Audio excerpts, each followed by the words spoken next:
سيئات أعمالنا من يهده الله فلا مضل له ومن يضلل فلا هادي له أشهد أن لا إله إلا الله وحده لا شريك له وأشهد أن محمدا عبده ورسوله لا نبي بعده اللهم صل وسلم على نبينا محمد وعلى آله وأصحابه ومن تبعهم بإحسان إلى يوم الدين أما بعد فيا عباد الله أوصيكم ونفسي بتقوى الله لعلكم تفلحون كما قال تعالى في كتابه العزيز أعوذ بالله من الشيطان الرجيم يا أيها الذين آمنوا اتقوا الله حق تقاته ولا تموتن إلا وأنتم مسلمون.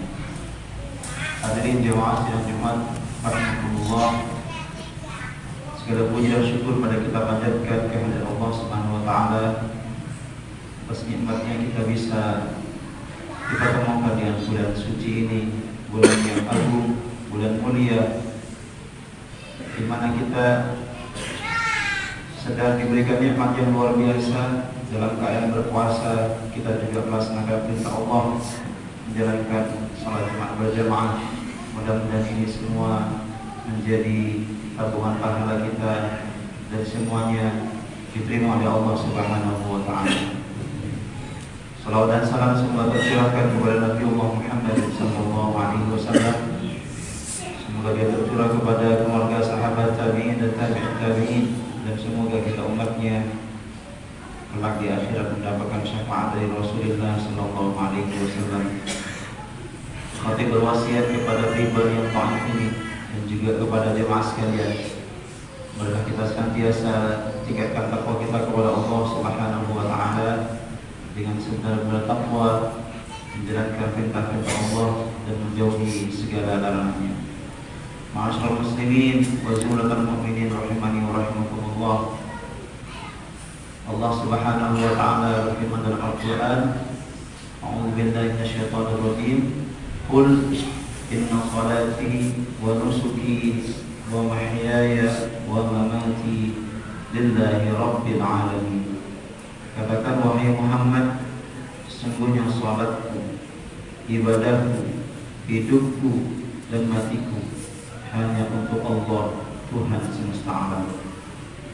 Hadirin rahimakumullah,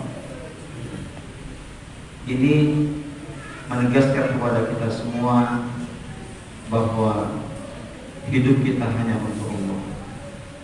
Mati kita nanti juga kita persembahkan hanya untuk Allah. Selama kita hidup di dunia, kita dituntut untuk beribadah, ibadahnya hanya untuk Allah. Kita diperintahkan untuk sholat, sholatnya untuk Allah. Diperintah berpuasa, puasa hanya untuk Allah Subhanahu wa ta'ala. Artinya Allah Subhanahu wa ta'ala meminta kepada diri kita untuk menjadi hamba yang betul-betul ikhlas karena Allah.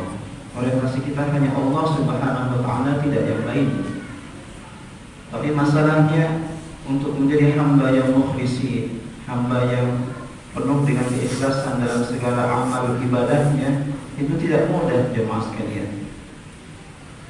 Sangat sulit kita menemukan orang-orang yang betul-betul hatinya bersih, ikhlas karena Allah.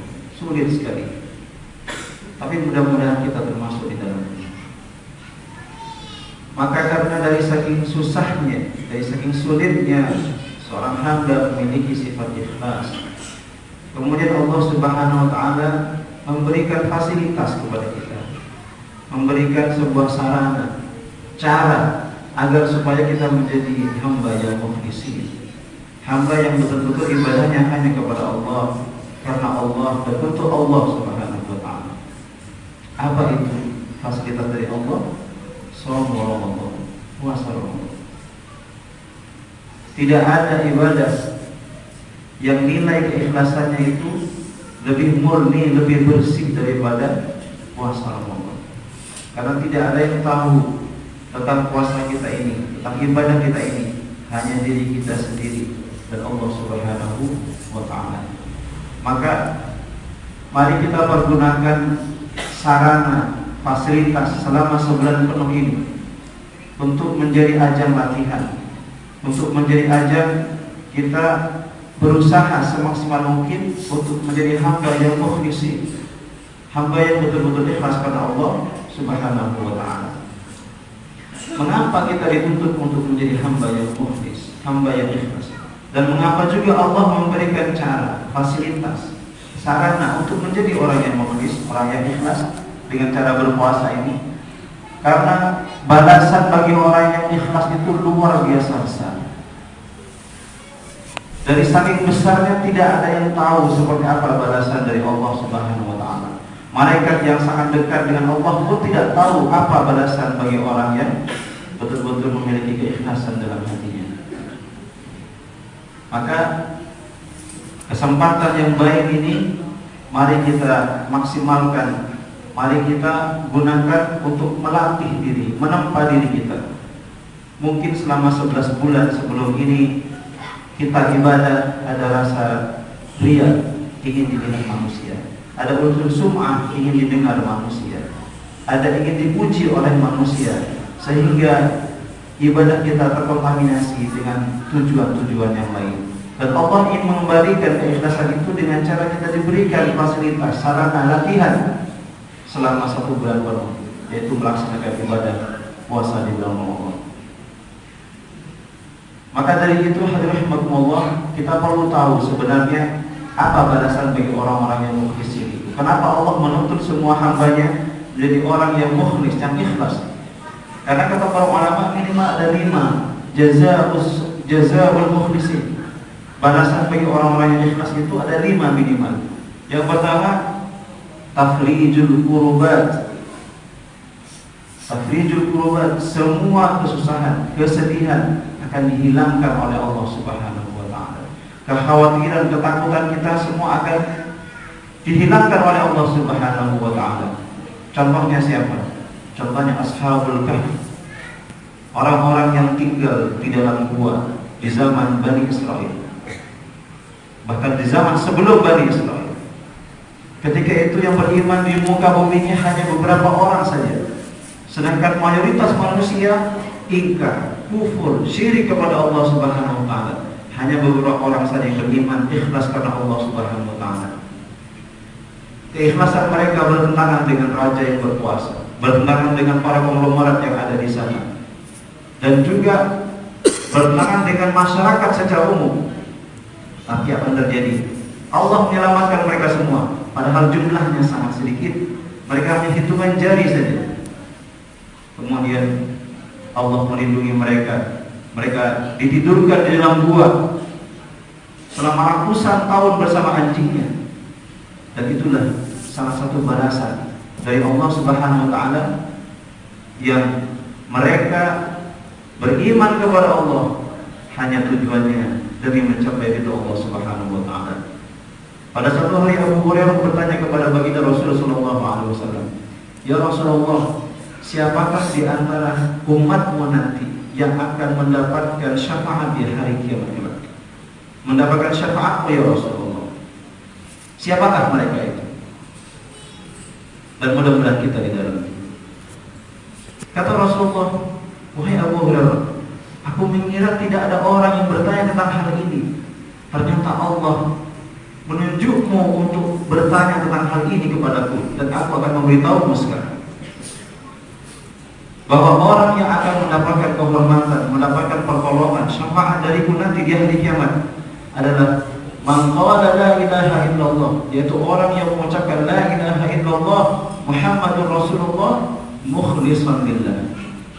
Orang yang bersyahadat tiada Tuhan kecuali Allah, Muhammad itu Allah, dorongannya hanya ikhlas karena Allah Subhanahu wa ta'ala, bukan karena yang lainnya, bukan karena ingin harta, bukan karena ingin wanita, bukan karena ingin mendapatkan jabatan, nama yang besar, bukan, semuanya lillahi ta'ala. Itulah yang akan mendapatkan syafaat nanti.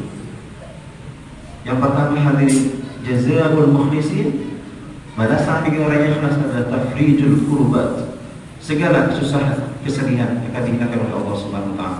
Yang kedua, al-intisar, orang yang ikhlas akan ditolong oleh Allah Subhanahu wa ta'ala, akan dimenangkan oleh Allah, akan diunggulkan dari segala umat yang ada di muka bumi. Kita tahu para sahabat Nabi Muhammad SAW Di awal-awal dakwah mereka ditekan, mereka dimusuhi, diusir, bahkan diperangi, dibunuh. Jumlah mereka sedikit, yang ingkar, yang syirik kepada Allah mayoritas ketika itu. Tapi mereka ikhlas berjuang karena Allah, membela agama Islam, menolong Rasulullah SAW. Bahasanya apa? Al-intisar. Mereka dimenangkan dalam mayoritas peperangannya, dalam semua jihadnya.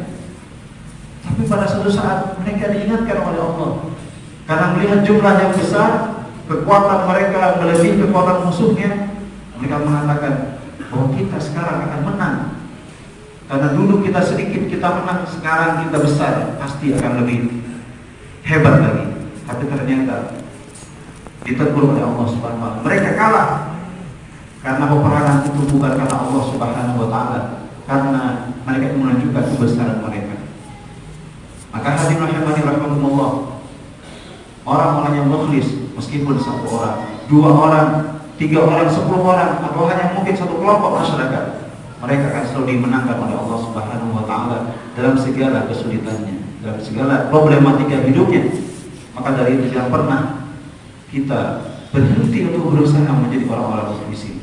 Yang ketiga, al-ismatu minasyaitan. Orang yang ikhlas itu akan selalu dijauhkan dari godaan syaitan. Ketika menduduki jabatan yang tinggi misalnya, kita akan dijaga oleh Allah Subhanahu wa Ta'ala dari bisikan-bisikan yang akan menjatuhkan nama baik kita, yang akan menjerumuskan kita di lembah dosa. Dijaga oleh Allah Subhanahu wa Ta'ala karena sebab keikhlasan kita. Jadi polisi misalnya dengan niat saya ingin melindungi, mengayomi masyarakat, saya ingin membela masyarakat, dengan niat keikhlasan seperti itu, Allah akan menolongnya. Allah akan menjauhkannya dari godaan-godaan syaitan, dari bisikan-bisikan orang-orang yang tidak bertanggung jawab, yang hanya ingin mendapatkan keuntungan dunia. Ini janji Allah Subhanahu wa Ta'ala yang diabadikan dari lisan musuh kita, Iblis laknatullah alaihi. Kata Iblis dalam surah Shad ayat 82 sampai 83, qala fa bi'izzatika la'uwiyannahum ajma'in illa 'ibadaka minhumul mukhlasin. Kata Iblis, demi keagunganmu, demi kebesaranmu ya Allah, aku akan menyesatkan semua manusia kecuali hamba-Mu yang ikhlas di jalan-Mu. Jadi hadirin rahimakumullah, luar biasa. Setan tidak pernah akan berhenti menggoda kita, menjerumuskan kita. Tapi bagi orang-orang yang mukhlisin, dia akan dilindungi, ditolong, dibentengi oleh Allah Subhanahu wa Ta'ala, karena dia adalah orang yang betul-betul beribadah hanya kepada Allah Subhanahu wa Ta'ala.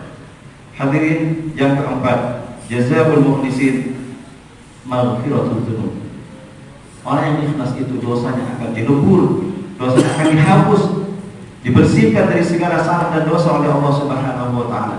Dan di antara manfaat puasa, karena di dalamnya mengandung begitu besar nilai-nilai keikhlasan, maka orang yang berpuasa ikhlas karena Allah Subhanahu wa Ta'ala, maka dosanya akan diampuni semuanya. Kita sering mendengar hadis Nabi yang sahih riwayat Bukhari Muslim. Rasul bersabda, "Man shoma Ramadhana imanan wa ihtisaban, ghufira lahu ma taqaddama min dhanbi." Kalau ada orang yang berpuasa karena Allah, karena iman kepada Allah, ikhlas mengharap ridha Allah Subhanahu wa Ta'ala, maka dosa yang lalu akan diampuni oleh Allah Subhanahu wa Ta'ala. Maka hadirin jemaah rahimahullah, marilah kita memaksimalkan waktu terbaik ini di bulan Ramadan. Kita latih diri kita, kita latih jiwa kita, keikhlasan kita untuk betul-betul menjadi hamba pilihan Allah, hamba-hamba yang murni beribadah, beramal saleh hanya untuk Allah Subhanahu wa Ta'ala. Barakallahu li wa lakum fil Qur'anil 'azim wa nafa'ani wa iyyakum bima fihi minal ayati wa dzikril hakim wa taqabbalallahu minni wa minkum tilawatahu innahu huwal ghafurur rahim.